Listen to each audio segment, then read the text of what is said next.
Hello, Abraham. It's wonderful to be here in your person.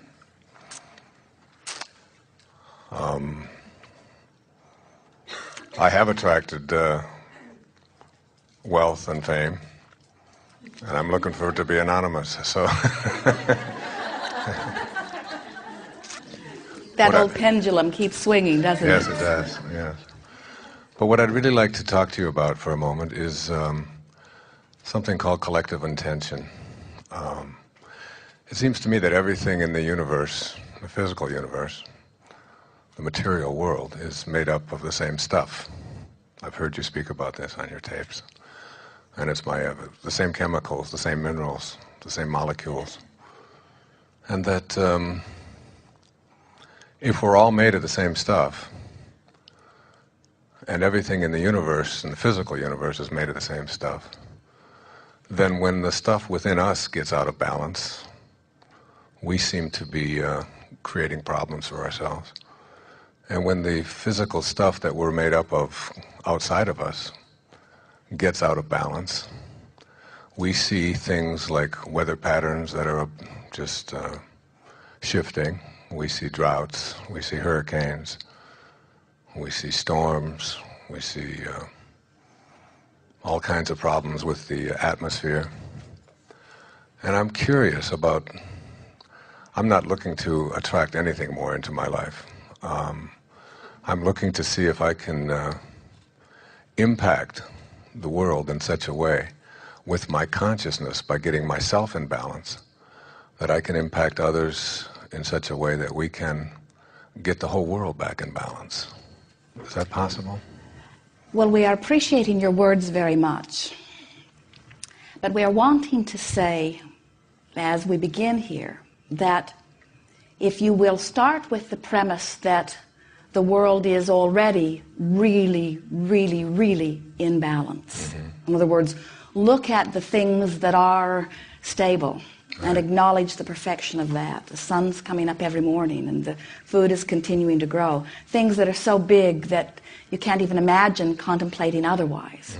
And then from that place of aligning with the well-being, then you become an open vortex to well-being and a catalyst for the perpetuation of more things like that. When you come forth as a powerful teacher as you are, we can feel that for a very long time, the driving force within you, and so many, is to assist this world in becoming a better place. But inherent in that very premise is this little awareness that there are things about it that are not so much in a good place. And then, without meaning to, you activate that within yourself, and then you become part of the disallowance of it, and then there is a sort of perpetuation of the same. Right. We would like to say that while it is absolute that weather patterns are absolutely influenced by the stream of consciousness, that when you look at it in that way and you say, so weather patterns or whatever is influenced by the stream of consciousness, and therefore I would like to influence the stream of consciousness into a greater alignment in order to cause this effect, what almost always happens is your attention to the very thing that you think needs to come into alignment just gets it out of whack within you. So then it keeps coming back around to the same thing. The only thing that you can do anything about is your own alignment. And when you tend to your own alignment and live it through the power of your example, then what happens is those that get in vibrational proximity of it hear from you. You've learned long ago, as have we, that when you try to answer a question that hasn't been asked, it's sort of like pushing a noodle. In other words, it doesn't go very far.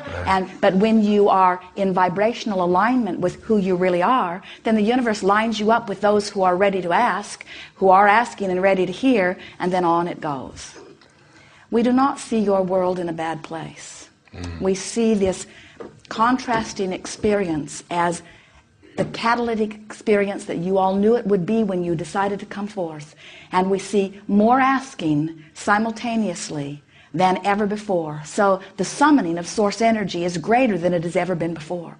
Which means those who are finding alignment with the energy are thriving in new and wonderful ways. And those who aren't are not thriving in new and powerful ways, you see.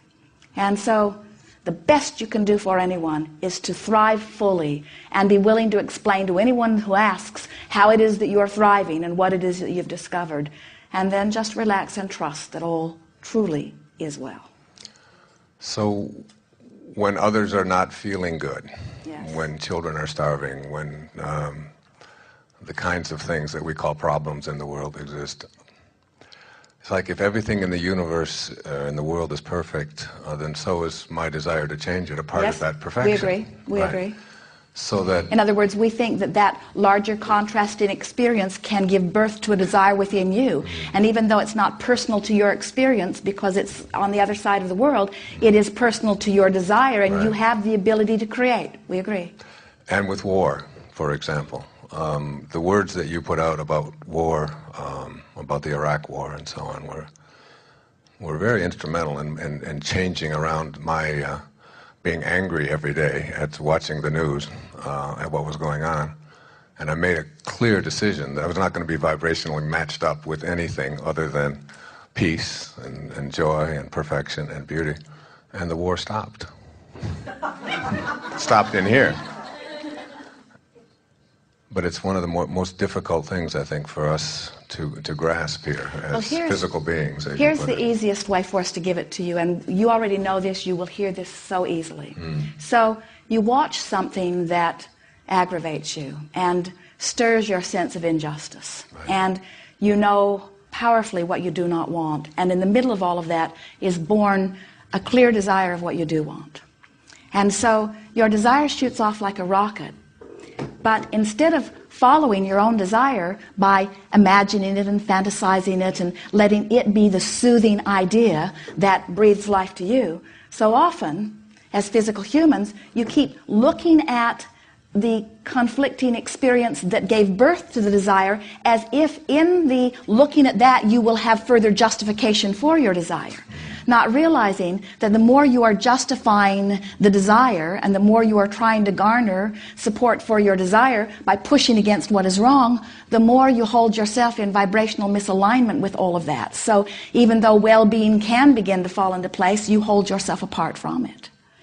It's not an easy thing to be an active uplifter and look right out into the middle of things that you cannot do anything about. When you see that there are intentions that are already in place and that things are going to move forward and that you would stop it if you could, but you can't, that's when we always say, do something that you can do something about, which is align your own energy. And then we soothe you, not in a sort of placating way, but we want to let you know the power of what you do. When you observe and feel the desire that is born from you, and then you get into alignment with it, you do carve a pathway for the future experience of that. And future experiences do happen beneficially from that which you have laid out. As you are focused upon what is happening around something like that and feeling the discord within yourself about it, stop for just a little bit and relax and say, all of these people that are really in the trenches, so to speak, that are in the cities that are being bombed or that are in the cities where the food is slow to come, these are the people who are having the experiences that are asking of Source in the loudest, most poignant way. And when you accept, and we so much want all of you to come to this soothed place of knowing this, that their cries are being heard and are being answered, but the content of their experience is keeping them from being in the place of allowing it. It's sort of like very often a person will sit in this chair and they will have a very piercing and powerful question. And as they ask the question, we give the very best answer that has ever been given in all of the universe. And everyone in the room hears it but them, because they are so involved in the question that they are asking that they cannot receive the answer. So the same sort of thing happens to the people that are actually living the trauma. They're living the trauma and they are part of the equation that is doing the asking for more. And the universe is always hearing and responding. So as larger numbers begin to relax and allow the well-being that they can allow, then more well-being becomes the example of things. The reason that well-being is happening in such a predominant way in this continent is because it's your expectation. In other words, you want, but your expectation is not so far from what you are wanting. where in some of these other parts of the world, their expectation is very much closer to what they are getting, you see. So unless you have some magical way, and you do not, and nor do we, and none of us would do it if we could, of superimposing our expectations over another, you have to accept that everyone is allowing to the degree of their ability. And that's where, as teachers, we all come in. We just, little by little, keep trying to expand their ability to allow more and more well-being.